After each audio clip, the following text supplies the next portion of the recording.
This idea that, everybody starts at the same starting block is fucking total horseshit. And that is something that people who are doing well like to stick in the face of people that were dealt a really bad hand of cards. I start things and I quit. No, you don't. No, you have started things and you quit. And it gives you a horrible sense of regret that's made you define yourself by that. You don't have to do that.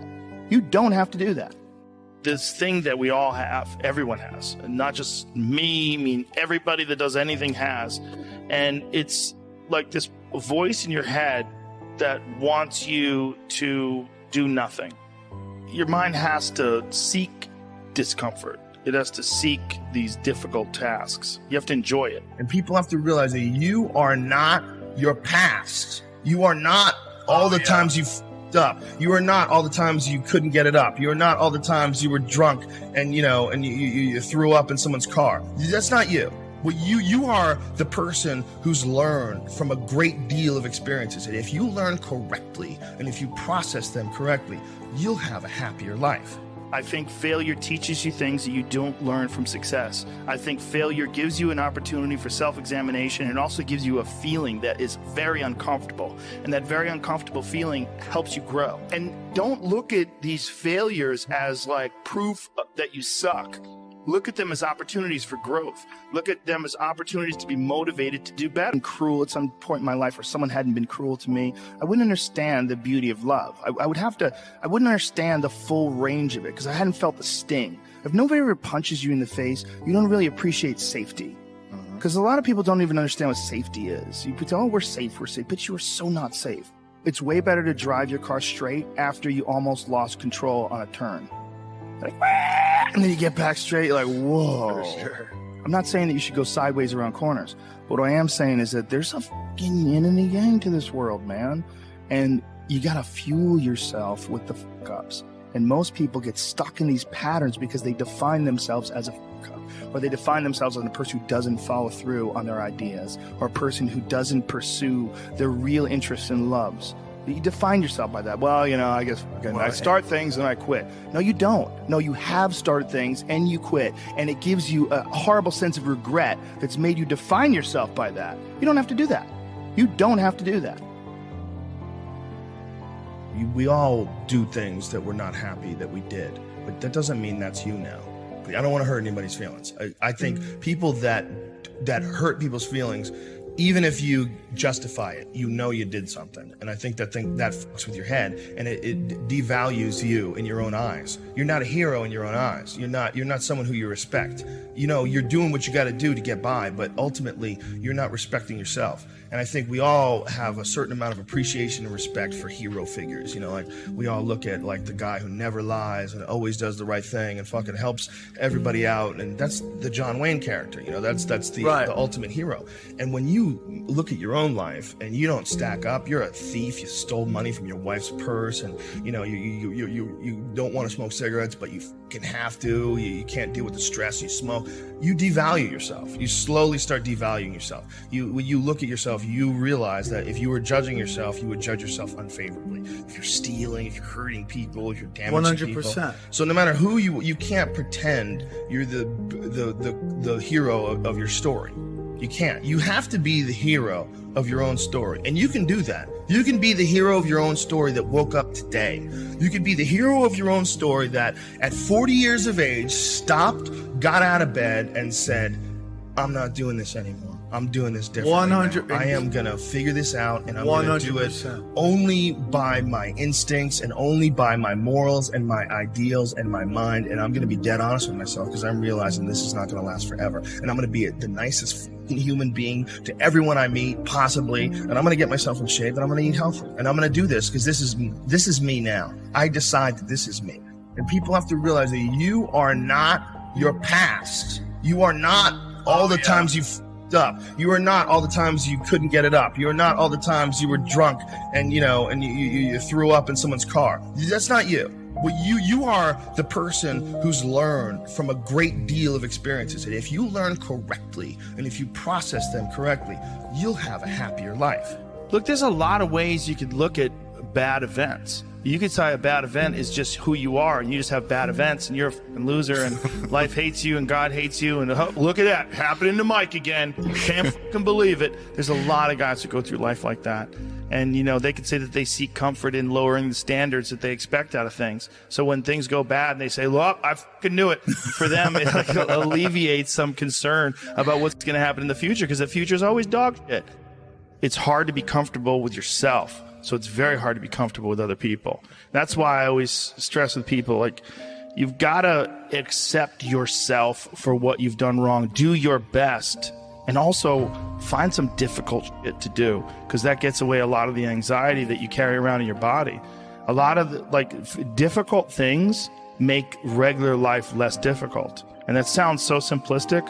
The strain of making yourself do those things, it's very valuable. It's not just valuable like exercise and fitness and martial arts and running and whatever you're doing that's really difficult. It's not just valuable in terms of health and the way you look, but it's also valuable for your mind, maybe even more so, because regular life can be confusing, and little things that go wrong and little problems that arise are exacerbated by the fact that you're not accustomed to dealing with hardship.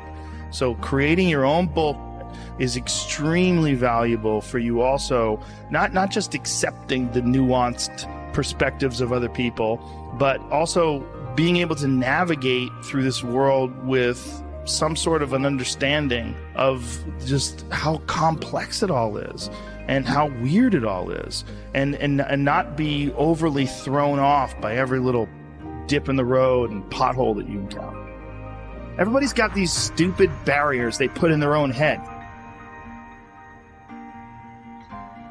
This thing that we all have, everyone has, and not just me, everybody that does anything has. And it's like this voice in your head that wants you to do nothing. Your mind has to seek discomfort. It has to seek these difficult tasks. You have to enjoy it, and you have to figure out a way to make your mind enjoy those things. Some people it comes easy, and some people it doesn't. Some people it takes a long time. I always tell people the best thing you could ever do is force yourself to a schedule. Just write it down. Showing up when you don't want to show up. Forcing yourself to do things you don't want to, but then reaping the rewards. Discipline equals freedom. And it's true, because he's able to force himself to do that every single time. There's no excuses. There's no breaks. There's no days off. It doesn't happen. So because of that, you're not scared. You know that you can keep doing it. You know that you can continue to perform. There's a lot of people that are scared of their ability to do something that's difficult. They're scared of whether or not you see someone who's doing something that's really tough to do, and you go, man, I don't know if I could do that. I don't know if I could force myself to be disciplined. I don't know if I could force myself to take that kind of action. Well, if you do force yourself to take that kind of action, you don't have that question anymore. That question, I don't know if I can do it. Well, you're doing it. Most people, their associations are to avoid anything that's uncomfortable. But it's so illogical, because when you look at comfort and you look at success and progress and the feelings of accomplishment and of getting past certain hurdles in terms of how you feel about life, a lot of those are connected to discomfort. Discomfort is your friend. It really is. Discomfort, not being happy and content with certain situations in life or certain feelings in life, they're massive motivators, and they're amazing at facilitating change. Instinct is to avoid those and just sit on the couch and watch some fucking reality show about dudes who make moonshine.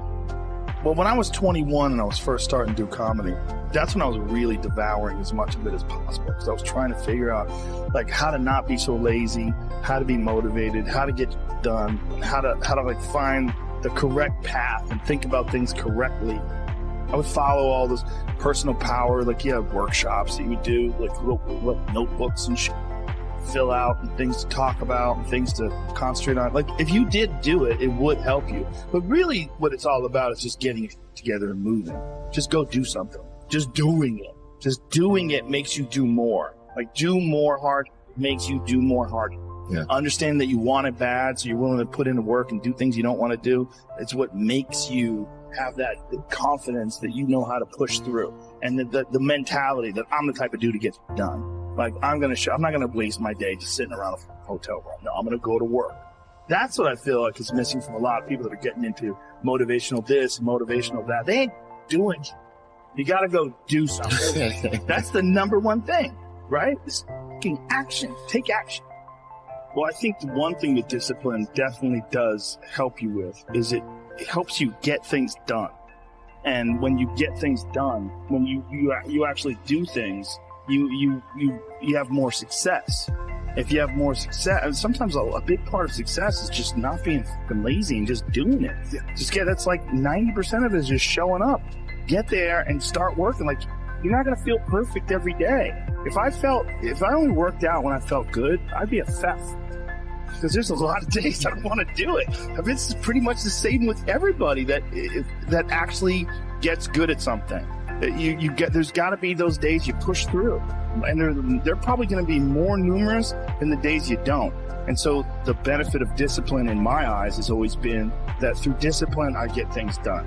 I always say that I'm like the most lazy, disciplined person I know, because I don't want to do it. Yeah. But I always do, and that you have to sit down, you have to overcome resistance, and that the pro goes to work. It doesn't matter if you're sick, it doesn't matter if you have kids, it doesn't matter what, you're a pro and you go to work, and that just, it puts it in your head that this is what I do. This is what, and you have pride in that. And you're doing the work, and out of that work, gems blossom. Yeah. Little things, but you might have a day where you just write nothing but dog. So what? Show up again tomorrow, and tomorrow out of that dog, flower will emerge. You never know, and that's the only way to really develop your potential 100% in anything.